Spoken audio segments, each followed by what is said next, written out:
아무 상관없는 사람들이 왜 죽고 다쳐야 하는 거지?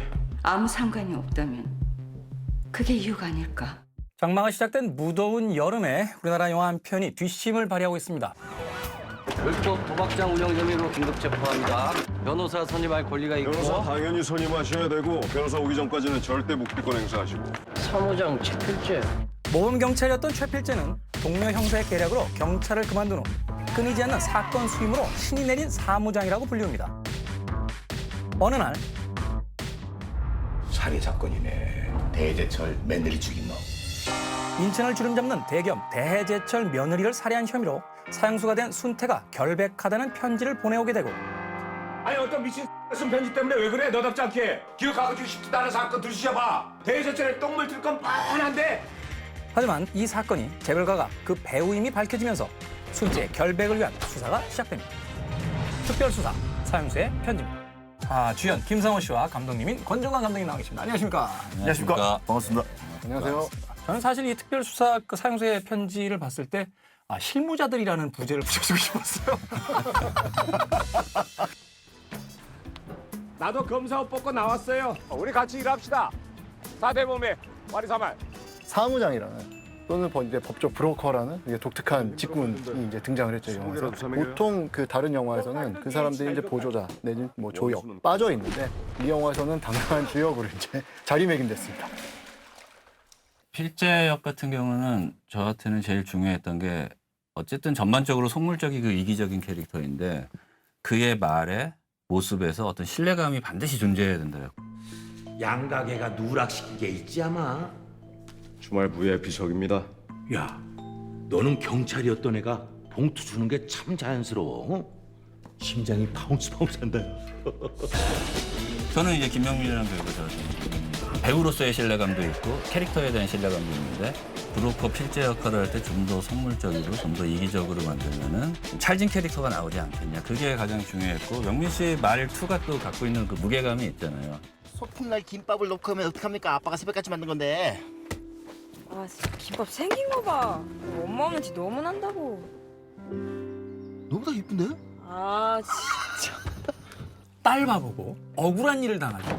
아주 그 자신의 결백을 증명하기 위해서 끝까지 포기하지 않은 어떤 또 굳센 어떤 의지를 보여주는 그런 인물입니다. 제가 살인자라고 인정하는 게 내 딸한테 위로가 된다고요. 제가 순태를 생각하면 이런 생각이 듭니다. 그 야생동물이 겨울날 때 눈보라가 이렇게 치는데 그 야생동물 한 마리가 이렇게 그걸 버티고 있어요. 그 눈보라를 이렇게. 걔가 할 수 있는 거 그게 다예요. 이 눈보라가 지나칠 때까지 평범함으로 돌아오려고 그냥 괜찮은 아버지로. 이게 순태예요.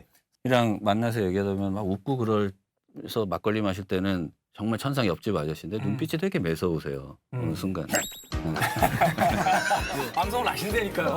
보컷만 부각돼서 나갑니다.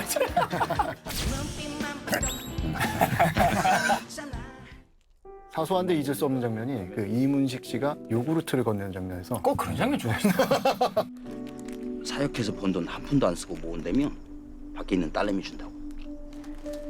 굉장히 위생적이지 못한 부위에서 요구르트를 꺼내는데 사람 짠하게 하는 재주가 있네. 그 요구르트의 그 포장지를 다 뜯지 않고 이로 물어서 뜯습니다. 닦기는 깨끗하게 닦았습니다. 네. 그것을 최소한의 어떤 그 위생적인 손짓만 한 뒤에 당신과 친구가 되고 싶다라는 어떤 표현으로서 그렇게 마셨던 게 아닌가 뭐 이런 생각도 했었거든요. 그 유산균 음료의 뚜껑을 이로 안 따면 어떻게 따죠? 먹어본 적이 없어 그랬죠? 빨대를 꽂아서 먹는 것도 있습니다. 아니 근데 그 한 장면 자체가 이 캐릭터가 어떻게 살아왔는지 혹은 또 어떤 성격인지가 이제 정확하게 나오는 장면이 아니었나 하는 또 생각이 들고 김명민 씨가 벌이는 그 목욕탕에서 액션씬이라든지 김상우 씨 액션씬이 글쎄요 기존의 액션과는 조금 다른 결 같은 게 느껴졌었어요. 말하자면 생존을 위한 액션이라기보다 뭐 발버둥 같은 그런 느낌들. 힘든 건 뭐가 힘들었었냐면은 오민석 씨한테 두들기 맞는 씬 있잖아요. 그 지문에 뭐냐면은 웃고 있는 순태 이렇게 있거든요. 미친 거 아닌가? 이거 두들기 맞아서 왜 웃지? 감독님한테 지금 미쳤다고 하신 거예요? 아니요. 얘가 갖고 오는 최필재 경사님이 오셨습니까? 우리 동의하고 같이. 너 지금 웃는 거야? 웃을 수도 있는데 맞다고 너무 아파서 안 되는 거예요. 그래서 사람들이 죄송한데 이거 안 될 것 같다. 동일아, 아빠 나갈 수 있다. 죽거나 잠에 오거나 풀리면 뭐합니까? 그때까지 손가락질 받고 자란 내 딸미는데 누가 보상해 줍니까? 살려주십시오. 저 살아야 됩니다. 제발 살려주십시오. 그러면서 또 감독님이 그 보여주신 어떤 장면들이 굉장히 인상적이었던 게 이제 아빠가 무죄라는 증거도 있다고 했어요. 지금은 힘이 없어서 그렇지만 이제 범인도 곧 잡을 수 있을 거라고. 누가 그런 말을 하지? 필재 아저씨가요. 상승하는 계단을 통해서 보여지는 어떤 계층이라든지 말하자면 여자는 그 높은 곳에 있고 그 아이는 동현이는 이제 그 위로 올라가서 신발까지 벗어야 되지만 결국은 중간에서 미끄러져 떨어지게 되는 뭐 이런 상황이라든지 이런 것들을 통해서 이제 보여주는 어떤 시각적인 이미지는 굉장히 좀 인상적이었던 그런 기억이 있습니다. 딸과 아버지의 이 정에 대한 부분이 이제 좀 더 설명이 됐으면 정서적으로 좀 더 이제 이입을 하기 편하지 않았을까. 이 이야기의 디테일보다는 이 인물들의 배치와 관계를 선택하느냐에 대한 고민에서 이제 후자를 저 같은 경우 선택했던 것 같아요. 박사님 소견서에는 두 종류의 자상 흔적이 있다 했는데 그것도 누락했어? 피해자 가슴에 실리콘 때문에 이게 칼이 계속 심장을 비껴갔잖아. 이제 그 검시관인 이완희 씨가 그 김병민 씨와 그 이제 칼에 대한 이야기를 나누는 과정 속에서 사실 살해된 피해자에 대한 부분이 약간 희화되는 것 같은 그런 느낌도 좀 있었거든요. 박사님 한 놈이 칼 2개 가지고 다니면서 이 칼 저 칼 찌른 거 본 적 있으세요?